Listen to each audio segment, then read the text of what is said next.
Hello, world. Welcome to Comic Book News. I'm your old pal. What's my name? Dan Shaheen. That's right. Oh, man, we've got another exciting installment of what we like to call the $1 Million Mailbox.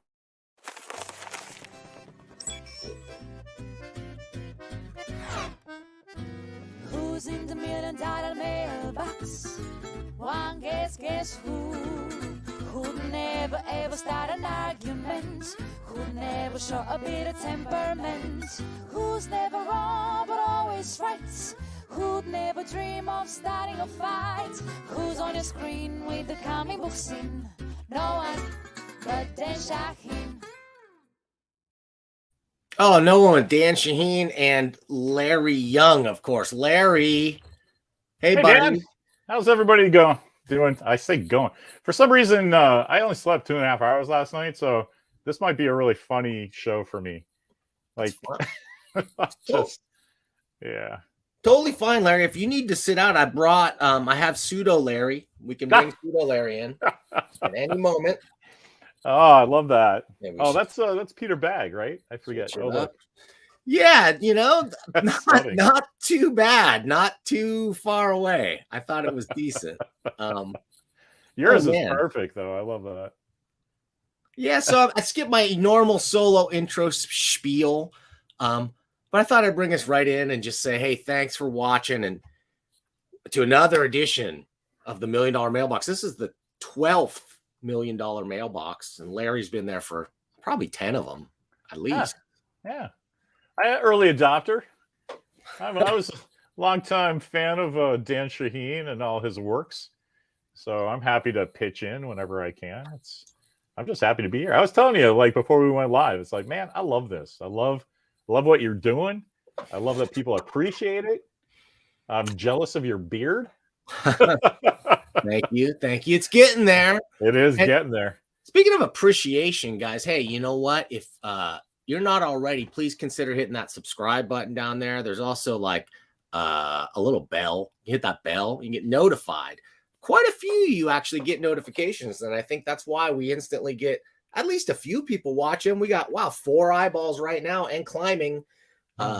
People watching this show who want to see the goods. They want to see Dan and Larry tell it like it is about comics that you, the people, sent in to the $1 Million Mailbox. Hey, Larry, why don't you give a little plug and tell us the address? Where can the people send their comics? Oh, man. And I personally send comics to this address, so I know it works. It's the $1 Million Mailbox.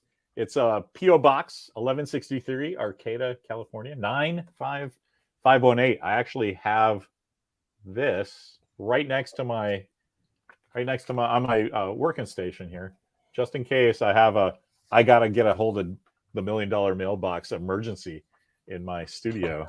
Wow. So, it's like, and as a matter of fact, I got a package right here. Why don't we just step right into the all new, all different $1 Million Comics Cam?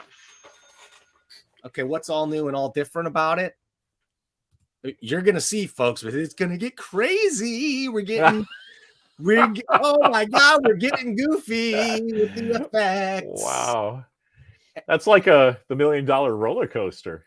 Well, it's gonna come in handy maybe later today because I was sent in some pretty explicit material by Mr. Hans Rickert. Once we bust this guy open, man. we might just have to make with the blur action to keep it, because this is not safe for work. This is barely safe for home, folks. So not safe for it's like external use only. We'll come back to this one for sure, because there's some explicit stuff, there's some non-explicit stuff, but it's all of it is amazing comics. You're going to be amazed at what Mr. Hans Reichert.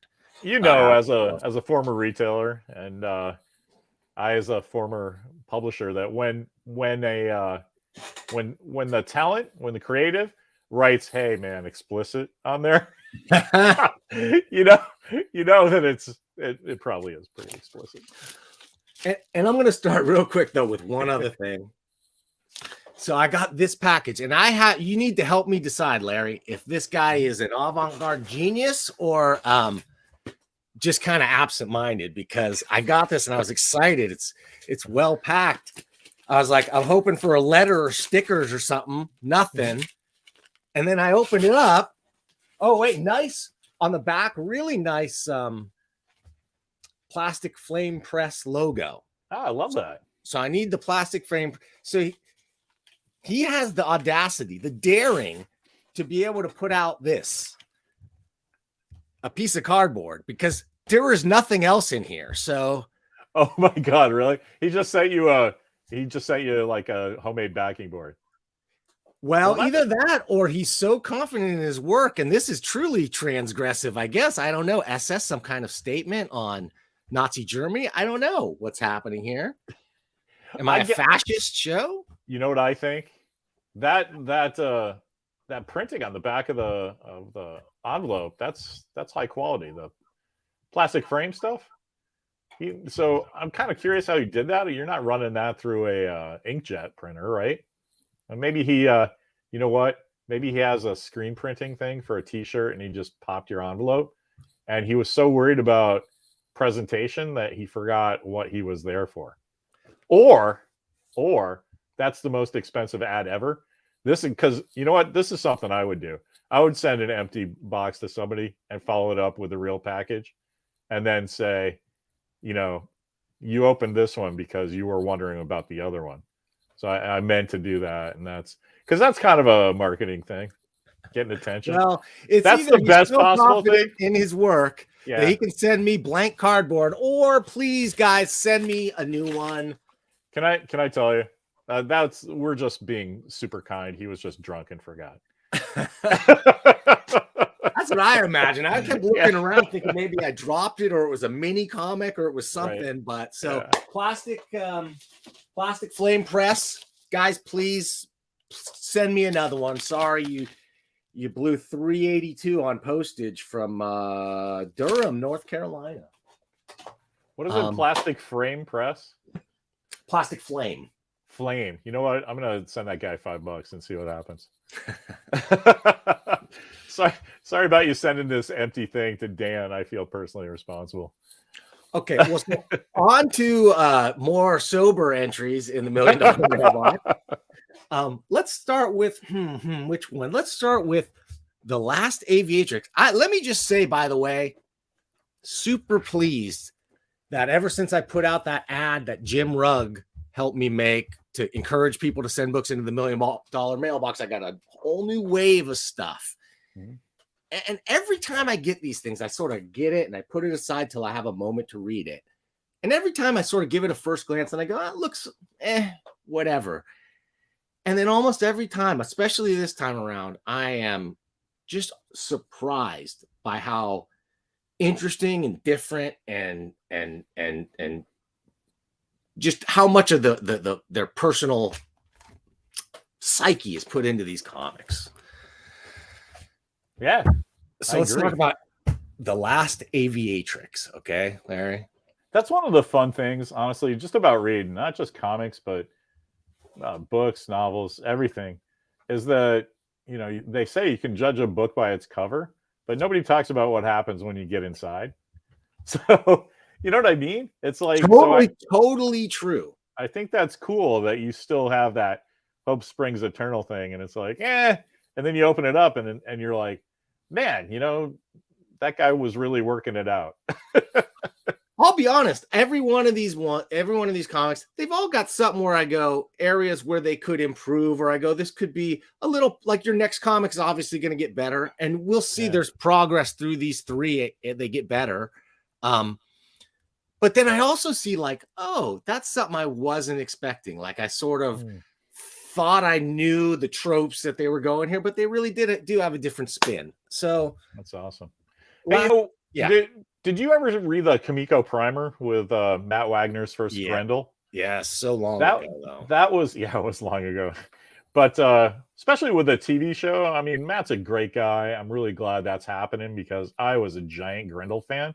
Me and it's too. Because of that first bit, and I would tell people all the time, creator starting out, or a guy with his first book, and a lot of times you see people shuffling their feet and going, "Oh, I can do it better now," and it's like, man, the first Grendel is kind of weak.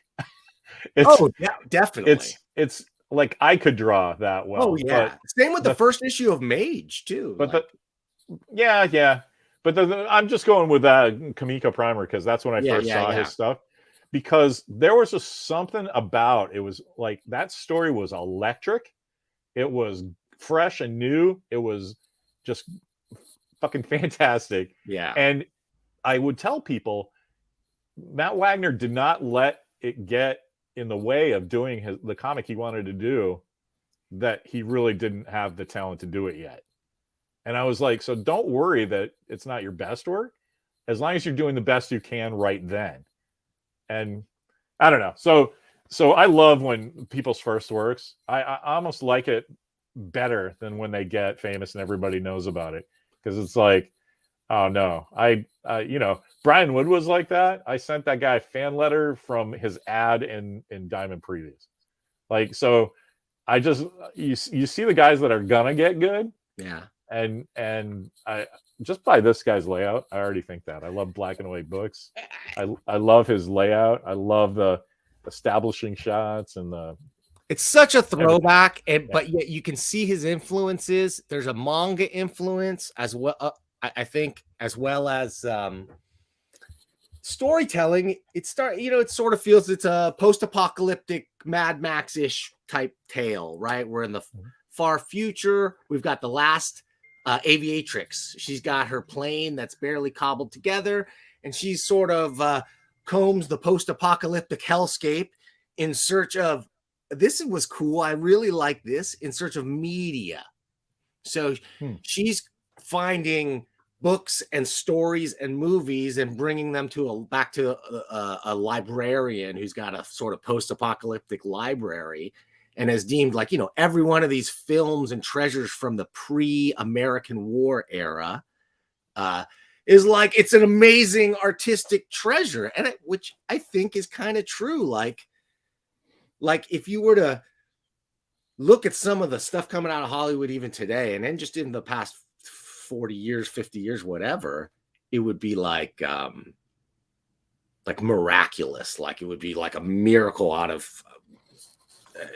so amazing, unbelievably amazing to somebody from a different age. And whether it's from the post-apocalyptic future or the pre-apocalyptic past, whatever. The pre-apocalyptic past. I think he coined a phrase. That's awesome. And so we've got this character. She's kind of got a cyborg type eye. She's been scarred. We get to see her pain. She's very troubled by that. People give her a lot of shit about it. But it's sort of trying to tell this world is, she's almost like, I guess it's sort of like she's the aeronautic version of Waterworld, the Mariner, right? She's the Aviatrix. And let's see if I can do this. Oh, we got new angles. Yeah, okay, this will work. But it's also sort of tying in. There's these these characters that are, what do they call them? Not children of the atom, but similar. They have these sort of atomic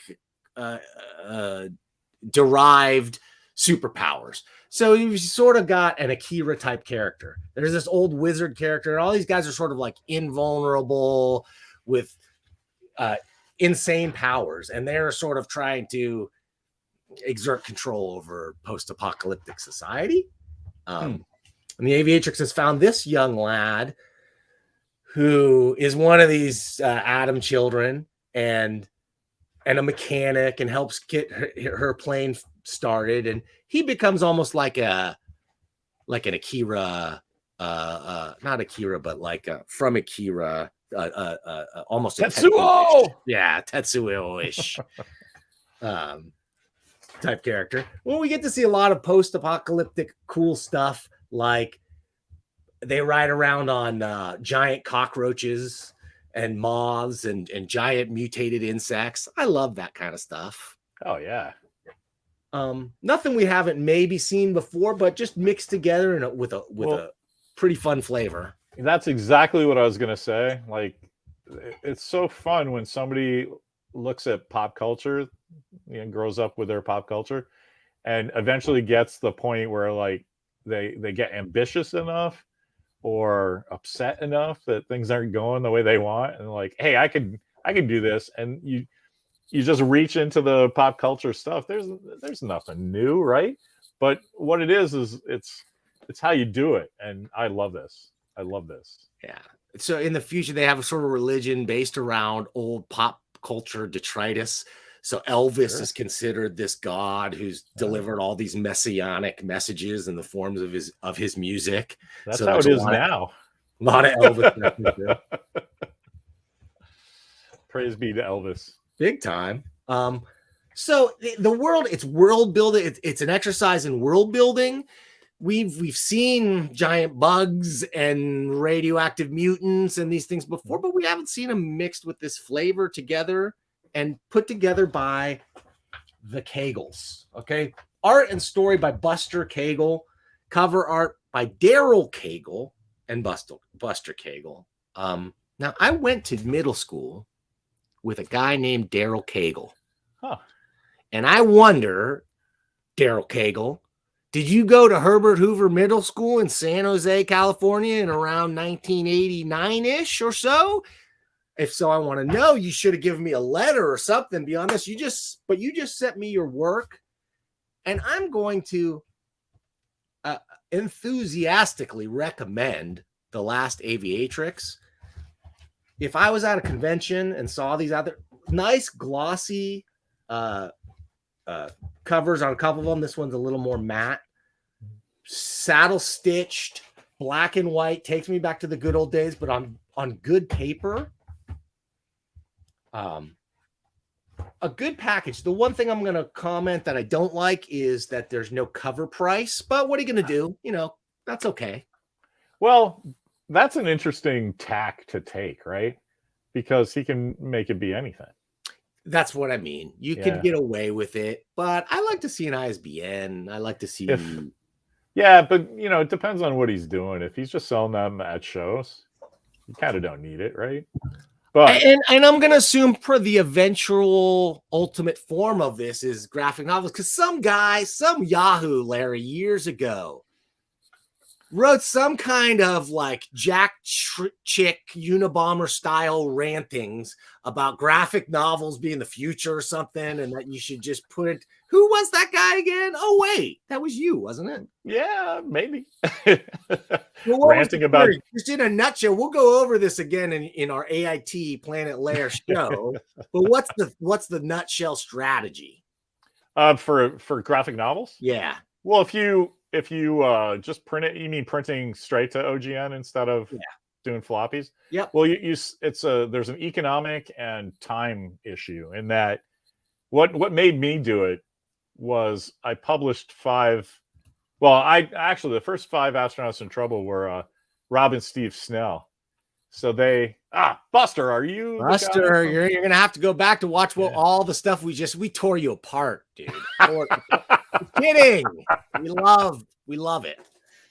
But yeah, Matt Hollingsworth, who was working on Preacher then, but you know him now. He's a famous colorist. He did all the colors for my for the monthly book, and I was like, well, instead of all that work doing it 5 times, why not just do 1 for the cover? Everybody knows I'm going to collect it, right?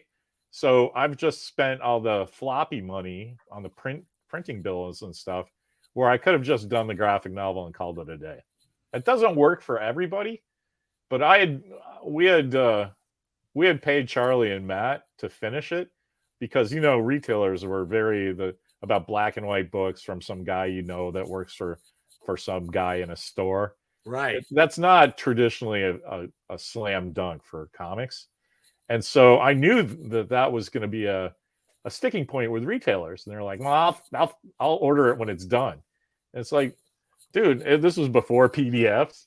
I'm like, just if you care, I have it done. I'll send you 110 photocopies to prove it, and then you tell all your friends, so I don't have to send that around to everybody. But so all the retailers that we knew were like, yeah, he's done.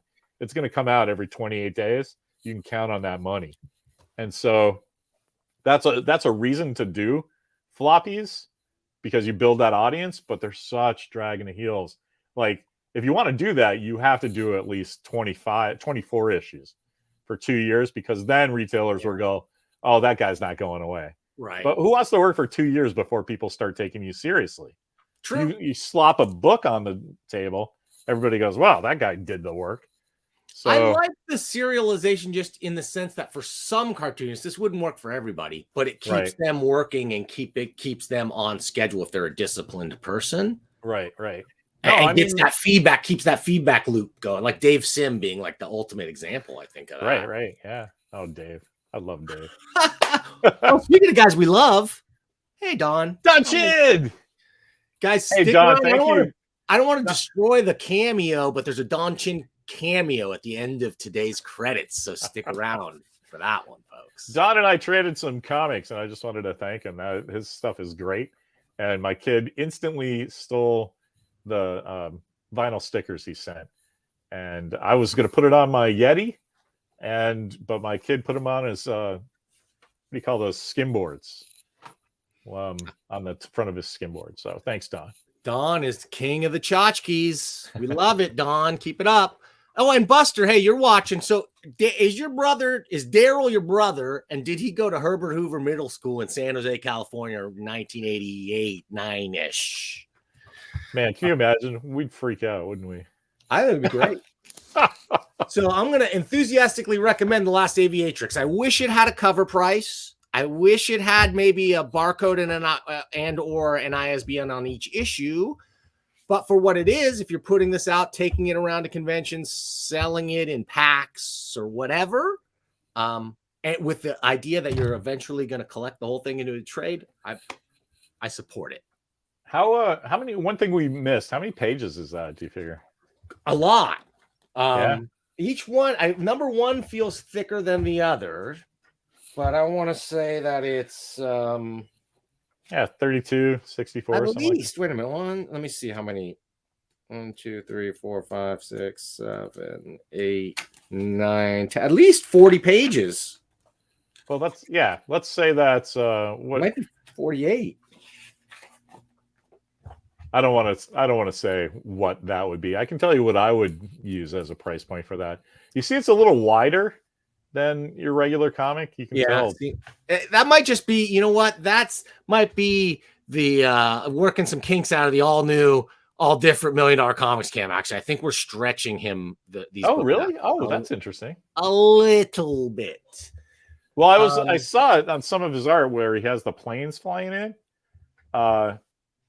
Not on the full page splash, but like he'll take advantage of that width. So I was about to go off about how much I like that, but now forget it. Who cares? I like it. I just like it because I like black and white comics. I like a dense read, right? I like a good dense read. And Last Aviatrix gave it to me. We got world building. I'd read the next issue for sure. If you want to send it to me, Kegels, send it on in. But I got so those guys going to the post office to send it to you would be like a Kegel exercise. I love it, Larry. Love it. See, we're a little bit, we can get weird. See, the all new $1 Million Comics cam, things get weird in here. So we can funk it up a little bit. I don't know why anybody cares but me about this stuff. You know, I love that you learn a new thing. Almost every episode, there's some. I'm looking forward to you blurring out all that explicit stuff. Ooh, that's coming up. I do read. Yeah, I do. I do work way too much on this stuff sometimes, but it's a labor of love. And speaking of labors of love, let's look at Soraya the Death Dealer. And let's just hope that the Frank Frazetta estate is not like paying close attention, because they're pretty litigious about that phrase. Huh? Really? From what I understand, I know that they're very. They look out for the art. But I guess that phrase probably it's part of it, right? It's such an I can't think of another like fantasy Yeah.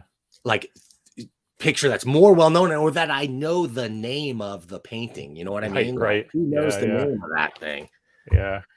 But we're not going to dwell on potential copyright violations. Let's move forward for Soraya the Death Dealer, because this is not a Frank Frazetta thing, although it's got some, of course, it's going to have those tropes. Again, it's sword and sorcery in a tragic future. How can you not love that? I was just gonna say, I love that. That's awesome. I really love the logo. It's just got an old school look to it. Let's $1 million zoom in a little bit. Is that my eyes, or is that your thing? Does that say $4 or $6? Yeah, I'm a little blurry. I'm sorry, guys. That's It's probably me. me. $6 cover price. $6, yeah. But let's take a look at the glory of the full color within. Really? Wait, she's got a gun, but she's got a sword. What's happening? I already want to read all of that. It's very Thundar the Barbarian. Oh, I love it. Right? There's magic, there's mysticism, and there's of course there's in the we know the future is dominated by the gig economy, Larry. Of course, yeah. Right. And so I think in the future, what we need to have is a gig. I just thought of this just now. We need a gig mercenary economy, right? Where it's just an app. You don't even have to go exchange money. That's kind of Fiverr, right? I'll go beat up your boyfriend for $5. So think of this book almost like if the Hernandez brothers had taken the first issue of Love and Rockets and just ran with it in the sci-fi direction, right? And just kept it in that sci-fi world. We've got Soraya, and she's on a very future-ish, bounty hunter-ish. Let me see if I can get this a little more in focus. This is ridiculous, guys. You've completely sold this on me, because I loved Love and Rockets when it was, that 6 months where it was just sci-fi. And then, of course, it became a high-quality project, but I just was like, and the art's incredible, right? But I missed all the, loopy stuff. I'm like, I don't need to hear a whole issue about a car wash or something. Well, but you can see a little bit of where I'm saying maybe a little bit of Jaime influence. Yeah. Or Gilbert maybe influence, rather, on the art style. And we got a fun bounty hunter sent on a mission. She gets secret special weapons and powers and tactics. It sort of turns into a let's see, yeah. And then after the first issue, the second issue turns into sort of a zombie-ish epic, The City of the Dead. But what I really liked about it is that the zombies in it are actually kind of the victims, and we're sympathetic to them. The zombies are like, look, dude, this guy just came and raised us from the dead. We just want to return to our eternal peace. Like, they want her to destroy them. So I'm not going to say that this happen. I'm going to say, this guy's got his own style that's reminiscent of some other stuff, but it's his own. You can see some of the influences, but it doesn't look like a carbon copy. The story itself is engaging. The page layouts are fun. He uses the exclamation "ut." Flaming carrot.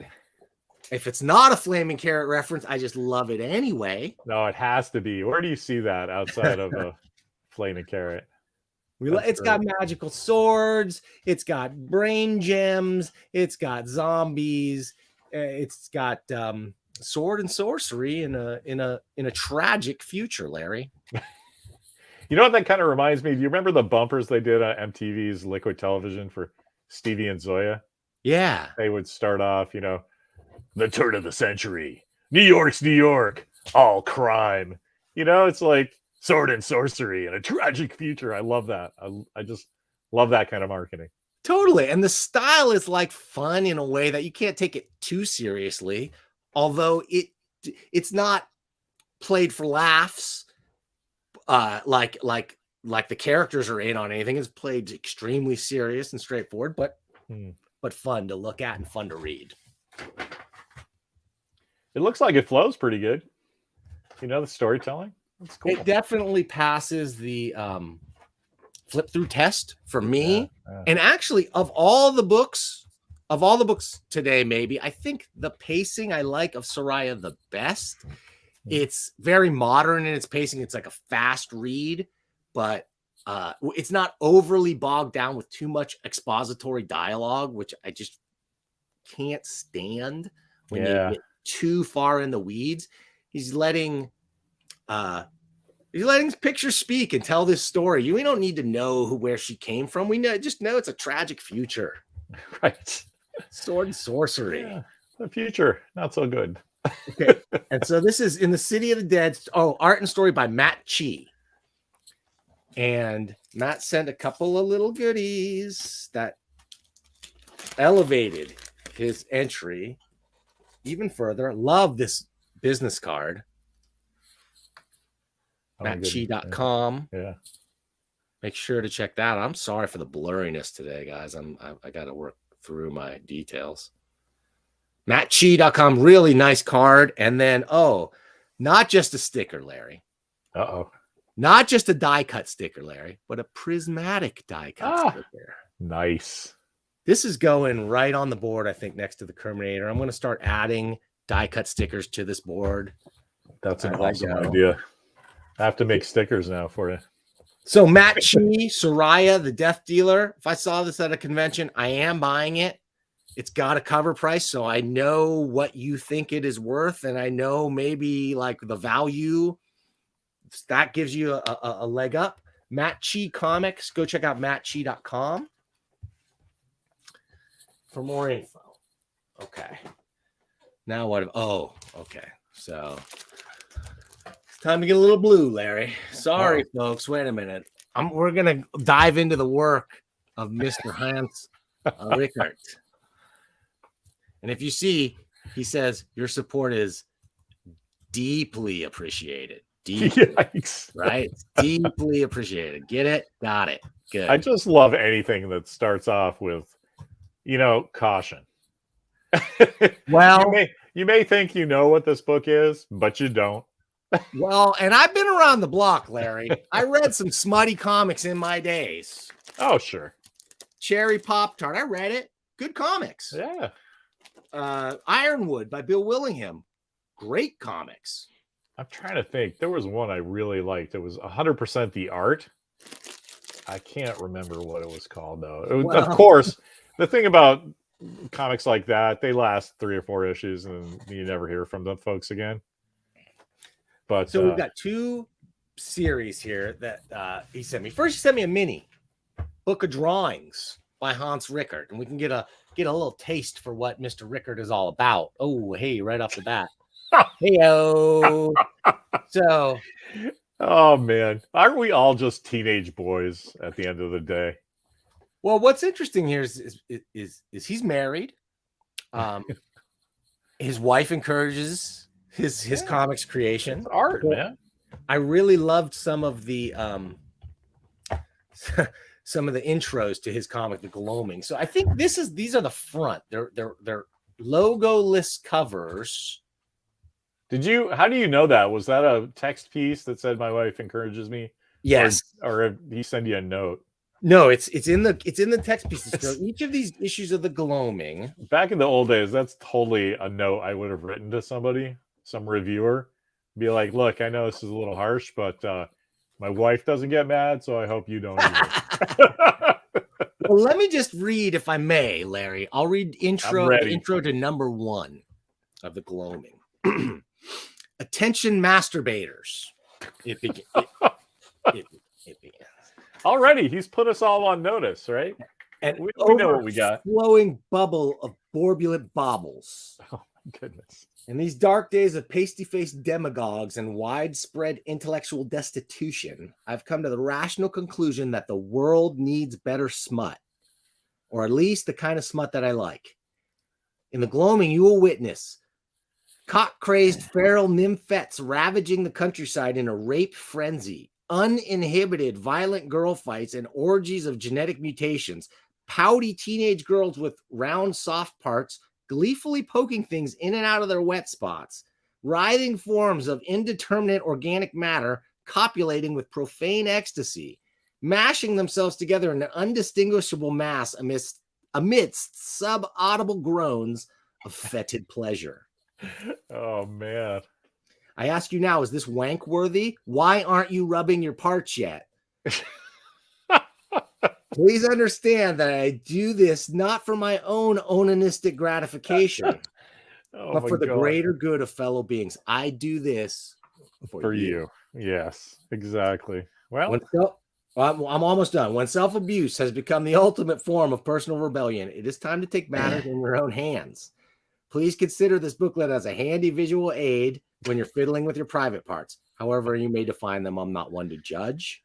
Remember, money is only an idea. Comics are forever. All right. This guy instantly found a place in my heart. Yeah, well, he totally gets, he gets why you do this stuff, right? Then yeah, it's like talking about your favorite band or your favorite school, or your favorite movie. Shot down on the Kegel connection, Larry. I see. Daryl's my dad. Oh, Don says he gave a shout out to Larry on your show, not to Dan. Yeah. Thanks, Don. Well, it's probably because I sent him some books, right? No doubt. Well, I want to show the gloaming. I'll show a little bit. I'm going to carefully pick the pages I'm showing, or a page that I might show, because this is, it's as smutty as he just made it sound. Everything that he said is true and is what is going on. There is this weirdo professor, right, who has basically figured out he's made all these clones of the same girl, essentially. And I'm not going to show the next page because he does stuff to it, right? And in one of these issues, even he's got this giant mutated thing in a pit that's just all sex organs and mouths and stuff, and it's super weird. It's very, he describes it as transgressive, right? So these are not like, there's a lot of like what could be considered inappropriate relationships depicted in this. I love when somebody describes their own stuff as transgressive, because that's like giving yourself a nickname. Like, we'll decide what's transgressive, pal. You know what though? Here's the thing. Yeah. Have you heard about this Pam and Tommy show on Hulu that Seth? I've heard people talking about it. There's a bit where Tommy Lee is talking to his penis, and it's a articulated puppet, right? And he has like a full conversation that they treat completely seriously, like it's another person in the room. I like it. And so that's why I think, if that's on mainstream streaming television, like you're gonna have to really go a long ways to get, like, there's stuff that my kid just goes, oh yeah, that's how it works, that like my father would have sent me to military school, and that's just in 40 years. So well, let me just say, these girls, a pack of them, there's like one that's sort of like the nicer one, but she's still just a cock-crazed nymphomaniac.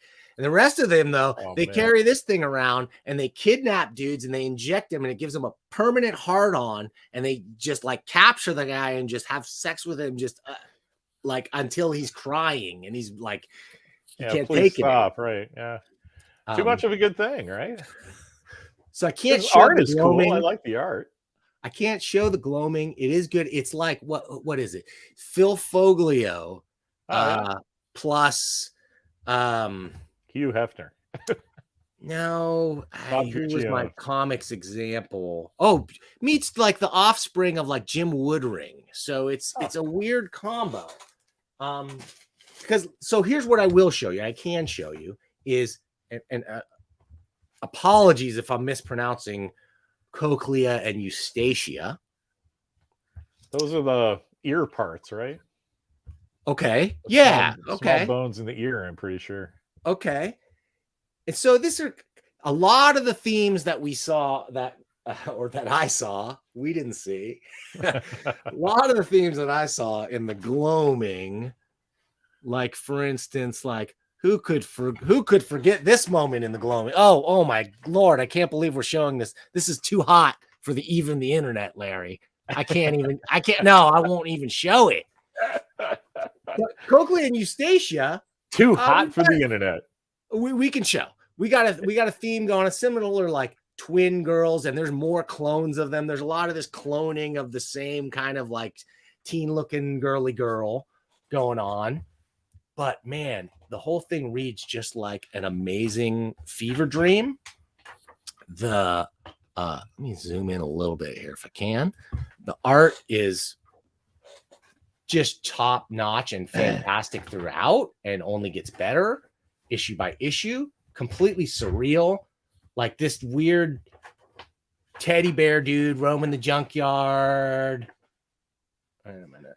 I like it's pretty detailed art. That's great. He drew all the junk on the ground. You don't see that very often. Very reminds me maybe of Seth Fisher, if you remember that guy. He did some stuff for DC, and before he died, he fell off. I was gonna say that's the guy that fell off the building. Yeah, he fell off a roof in Japan. So this guy opens this door into his head, and then we go into the head, and there's more stuff going on. There's a lot of this type of stuff going on in this book of like things crawling into and out of other things and entering whole new, richly rendered environments in perfect perspective. Difficult things to draw. Yeah. It's so good. I want to find the one part with this is still Hans. What's his last name? This is Hans Rickert, and this is the same guy that did the I don't remember, that did the gloaming, right? But this is his non-adult work. Right. And this stuff is just as good as it gets. I love it so much. It's still a lot of like sexually kind of like naughty bits, but it's without the explicitness of the gloaming. But just more and more surreal. If you're trying to make sense out of it, you could, but you got to be smarter than I am. But I didn't need it to make sense, because panel to panel it makes complete sense. Yeah. So it's got a very dreamlike quality that I super enjoyed. Love this whole book. That's thing. Sharp. That's really sharp. I wish I could find. So here's how we know if the new $1 Million Cam is right. Is that book square? Yeah, and almost. Yeah, it looks pretty square on my. Yeah, I gotta fix the cam. I just wanted to talk about the format. If it's mostly square. Call me out on my garbage, Larry. Wait a minute. No, not at all. Here's how it really looks. Okay. What? Oh my God! You know what? It got super clear. Yeah, it got a lot. You fixed my eyesight. I don't need glasses anymore. What did you do, Dan? We'll keep it here. In fact, I can even zoom it in. Yeah, his art is great. So, where's he from?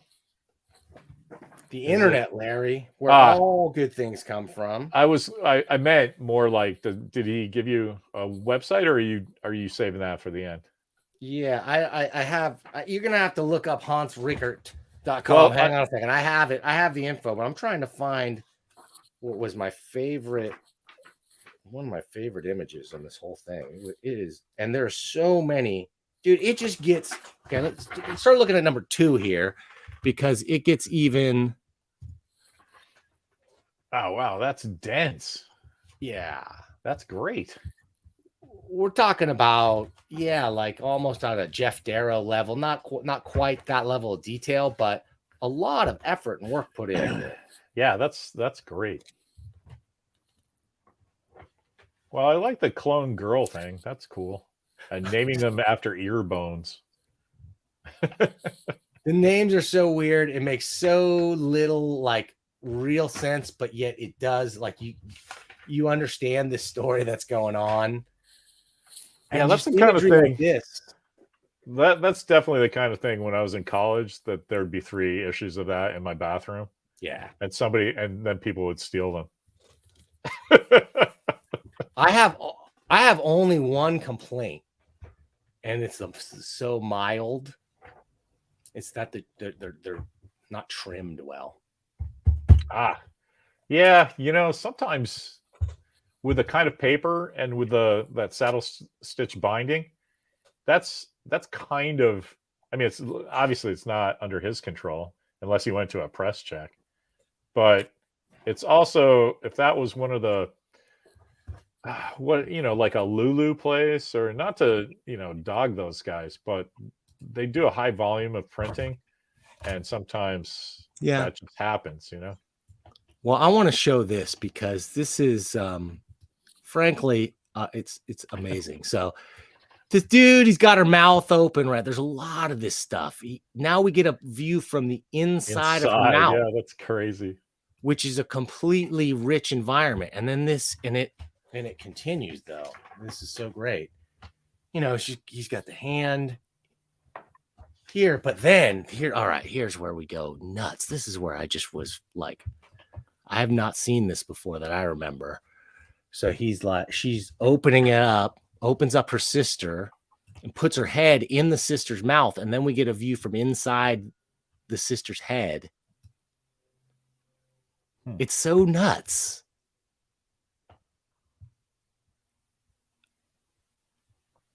Right? And then she disappears completely into the other sister. It's just, I couldn't, it's visually, it's just on another level. It's super amazing.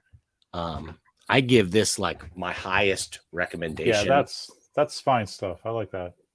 Cochlea and Eustacia. I give this just about as high a recommendation as I can give to any kind of comic. If you're the kind of person who needs whatever straightforward narrative, if you need straightforward narrative consistency, this is probably not the book that you're going to want. But if you like Jim Woodring, if you like surreal comics, if you like maybe Rare Bit Fiends by Rick Veitch, you're gonna like Cochlea and Eustacia. You're gonna love Cochlea, yeah. That's the kind of stuff I really respond to in a comic store that I'm not familiar with. If they have a rack of stuff like that, I'm like, all right, I'm gonna spend some money here, because we don't need another Superman and Batman ripoff. We need stuff like that. Agreed. Yeah. And, Dave Cooperish. This is who it reminds me. It's Dave Cooper. That's why I was asking you. Like, I was completely selfish. Like, where's this guy from, so I can get some of those. And I apologize. I don't always have my links handy. I'll add them to this broadcast afterwards. But I got one more thing to show. So Cochlea and Eustacia, this is just top notch. Hans Rickert, he said he's going to watch live. Hopefully he got a chance to watch. Fantastic. Yeah, I hope he enjoys all the love when he sees. He does a lot with Kickstarter, and I believe that's the best way to support this guy is get on his Kickstarter or his Patreon. I'll find some links and I'll post it. But man, what a torrent of high quality material for the $1 million mailbox. Yeah. You know what's so funny? Sometimes the guys doing what you do, I think it's like, oh, what a scam for free stuff. No, man, you're doing the Lord's work, putting that good stuff under people's eyeballs. It's an effort.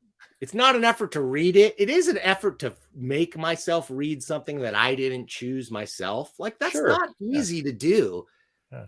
But I have been surprised and delighted like 9 times out of 10 with $1 million mailbox. Just as a fan of your stuff, Dan, like, I think that must be so rewarding.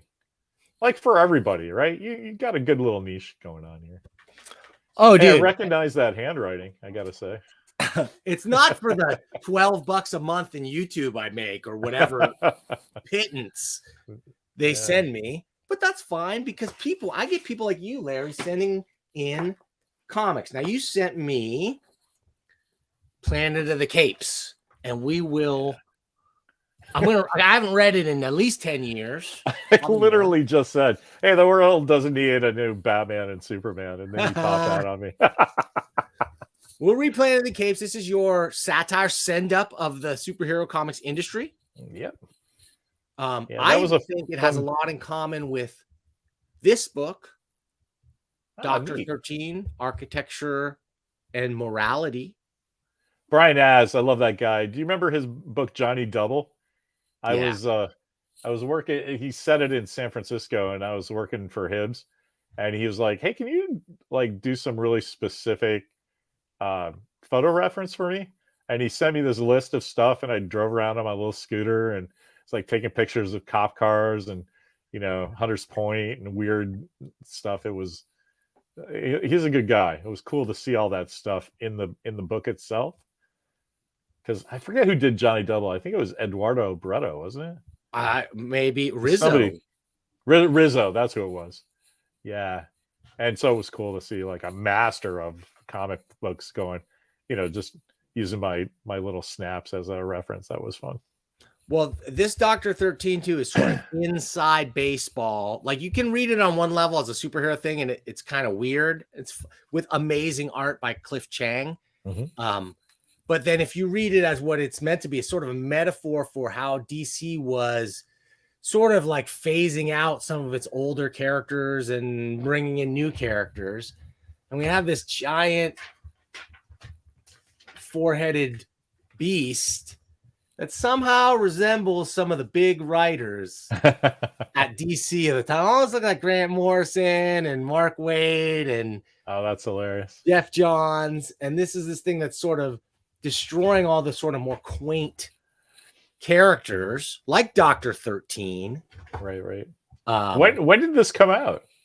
This came out during my tenure at the owning the comic shop. So over 10 years ago. And it's nobody ever made a big deal about it. Right. It is a big deal. The art is incredible. And if you love that DC, like goofy characters and goofy weirdness, this is it's a love letter to that stuff. This is good. the kid genius. You could give him if you give him a dime, he can answer any question. That's awesome. Right. And it's from an actual DC book. He's like Genius Jones or something like that. And he went away. He locked himself on an island or something. He read every book and now he'll answer any question for a dime. Like, that's brilliant. How great. Including like they ask him impossible, weird questions in this and he can answer literally anything if you give him a dime. It's great. Right. And then last though, off from my bookshelf, because dude, you ain't going to find it too many other places. Switchblade Honey. Yeah. Warren Ellis, tell us, Larry, what is this thing?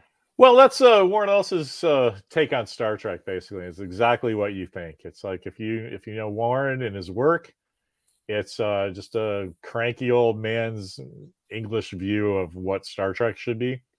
He pitched me. He sent me an email. He's like, Larry, do I have your attention? Yeah, Warren, what's going on? And he said, I forget what it was, but it was some famous movie, like Kelly's Heroes in space or something like that. And I was like, what are you talking about?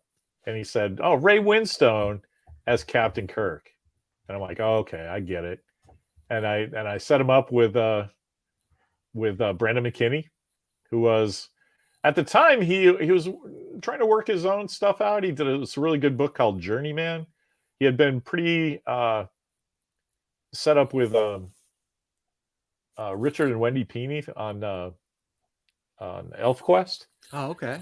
So yeah, and Brandon's a really good friend of mine. He's like a super nice guy, and he's a giant big shot now. He's like director of the Harley Quinn animated show, and but he still loves comics.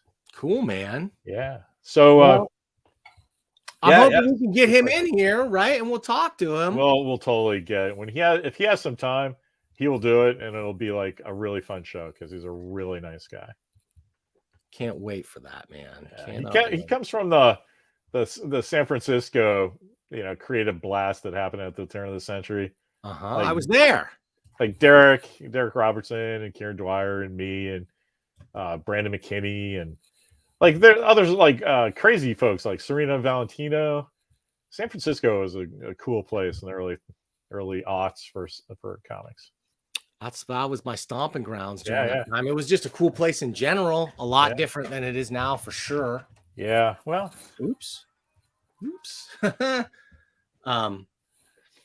But what are we going to do, Larry? We're just old men pining for the good old days? No, No, we want the future, right? Like the I totally future's want the bright. future. I'm literally Googling Hans Ricker when we get off today.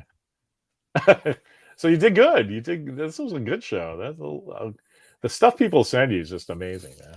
And it blows me away. The quality is right up there. This is why I firmly believe, I really believe the 21st century, what the hallmark, one of the hallmarks of the 21st century in entertainment is going to be, is a shift in power away from the big studio and mega bucks financed box office release into more creator owned stuff that is not owned by a corporation, because all the pieces are in place. Like all the technology is there, and more importantly, the ability to distribute your work is there now, right? You can drop something tomorrow that everyone on earth can see, right? So like we're there, and I think that we're on the last legs of the big IP franchises like Star Wars and Star Trek and all that stuff. It's on the way out, and all we got to see is it's going to take one really huge mega hit from that is completely independently owned to like really break through, I think. Yeah, I agree. I'm not sure about the distribution point, because I think the breakthrough, it's like this Wordle thing. You play Wordle? I don't play it, but I know it. You know it, right? So it's something crazy. Like in October, this guy just coded up something to make his partner happy. And then, 3 months later, 90 of their friends were playing it. And then 3 months later, it's bought for the low seven figures from New York Times. That's crazy. But look what happened, right? He had the attention of the planet, and then now the corporation comes in and, This is what I'm saying. He got there on his own, right? Yeah. Like, and then for him, I could just see this. It's that situation. Like, sure, I'll take a few million. Why wouldn't I do that? And why wouldn't you? Yeah. No, I'm not talking about him. I'm just saying that I think once somebody breaks through on something like that, you get the attention of the big money guys, and it's going to be hard to say no, right? It's like, yeah.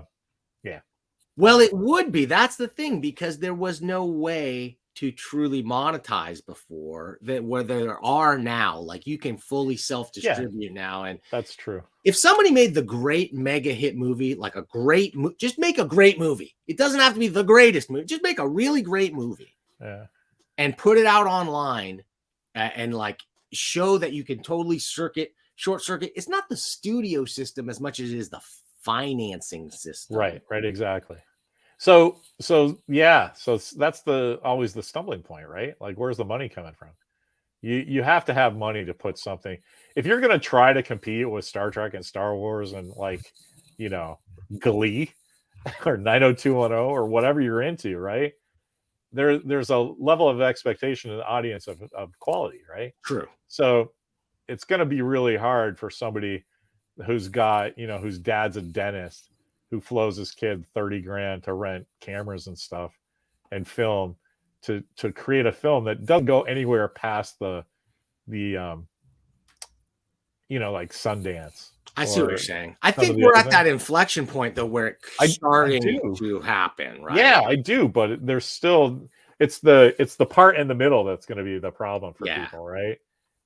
Which it always is for anything you're talking about. It's like, hey, you have to convince people they need can openers now because you're making tin sardines, right? It's like there's always something. The middle part, in retrospect, people look like geniuses, but so I mean, here's the thing: a movie in the movie theaters, the only thing it has going for it is that gatekeeper level of distribution that gets it into the theaters. And so it's Oscar, not worthy, but eligible. Yeah.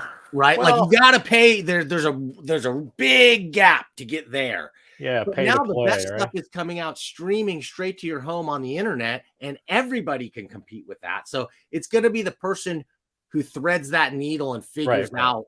I agree. And when they do, man, I can't wait. I think it's kind of happening now a little. There's this girl named Piper who plays bagpipes that like is on my computer all the time. And it's not like I'm a bagpipe fan. It's not like, It's like this cute girl playing bagpipes shows up once a day on stuff that I read. And I don't know how she does it, but I can't imagine that she's turning that into anything, right? I don't know. They are. Maybe. That's the thing. But it's going to be something like that, though, right? Like a girl They in used to fight cheerleader for a suit playing half hour of bagpipes. our attention. Now they are literally fighting for half minutes and Right. fractions of a minute of your attention, because if you can just get that minute a day from Larry, it adds up over time, and Larry's watching way less corporate media, network television, and he's watching way more of that stuff. Yeah, I'm kind of a bad example because I can't take that 30-second thing. It leaves my brain in 30 seconds, right? Yeah. I'll just go read a book. But my kid, like people my age are over, but my kid loves all that stuff. He will watch the craziest shit. It's and weird. But it's like anything, right? As long as you're a good storyteller, as long as you can, say something captivating or do something interesting, those people will always win, no matter what the format is. It's weird because they the format, the internet opens up. There is a lot of this short content coming out, but it's also opened up the world of long form comment for middle-aged dudes to go on and on and on about science fiction and comic books and stuff, right? Like, I feel seen. And you know what? We've got more people watching now than ever right now, still at the end. So all right. I got to wrap up. I got to get out of here and go make some actual do-re-mi. But Larry, thanks again, pal. Dan, I love doing this. It's a high point of my week when I get to talk to you. Well, and tomorrow at noon on the internet, noon Pacific time, if you haven't got enough of me and Larry, you can come see me, Larry, and Dan Tron, the engineer, and Dr. John E. Price, PhD, and we'll talk about Star Trek and just science, the science fiction scene in general. My kids started calling him Dr. John because of you. I like Johnny. I like Johnny too because John E. I like I have 1,000 friends named John, so we either call the guys by their last name or by some attribute. There's like Big John and Dumb John. So I like Dr. John. I got a Dr. John. I used to just call him Price, but he worked like a bastard for that PhD. So we gotta. You're cloning just like Hans Riekert. Yeah, we'll have. Wait a minute, we'll have Dan Tron there. Oh, and that's what it was, and regular Dan. You can get both Dans in one place. It'll be fun. You get your my God, quotient. How do you do that? I would never learn this stuff. Well, I'm glad you asked, Larry, because actually I'm using software that I wrote. Guys, a program I'm calling right now called Danger Room. And I'm going to be releasing this soon for anybody who wants to do this kind of goofy nonsense. Damn, that's awesome. In real-time 3D on the internet, as you like it. So, all right, we're losing people now. It's time to get out of here, Larry. All right. And Dawn. Dawn reminding me we're going to have a cameo at the end of this video. All right, Larry, I'll see you tomorrow on Serious Star Trek, okay? Sounds great. Thanks, Dan. See you, buddy. All right. Okay. Oops. Hey, that's not what I want to do that. So we'll see you guys. Hopefully tomorrow you come around for Serious Star Trek. For now, hey, thank you for watching this thing. If you liked what you saw today, if you liked me and Larry checking out comics together and giving you the real deal, send them in. Send them to the $1 Million Mailbox. P.O. Box 1163, Arcata, California, 95518. And I will spread them out on the $1 Million Comics Cam. I promise, folks, I'm going to work on getting the aspect ratio and the stretching problems that we saw today. I'm going to get those things fixed. I'm going to spend way too much time obsessing on it and trying to get it to work. And we'll see the results. Thanks for watching. Make sure to stick around for the end of this. I'm going to play some credits. I'm going to play some bills. And stick around. And at the end, we'll have a nice comic book cameo by none other than Don Chin, adolescent radioactive black belt hamster's progenitor, but not current caretaker. We'll we're gonna have Don back in again sometime. We're gonna talk about the CD saga of the hamsters. I think that should be fun. So stick around. Come back next time. Come check me out. Oh, I've got coming up in March now. I've still got Paul Levitz and Mike Richardson. And I'm trying real hard to come up with new ways to entertain you folks besides just interviews. They're fun. I'm going to keep doing interviews, but I want to try and bring in more books. So please send those books into the $1 Million Mailbox and check us out. And we will see you when? Next time.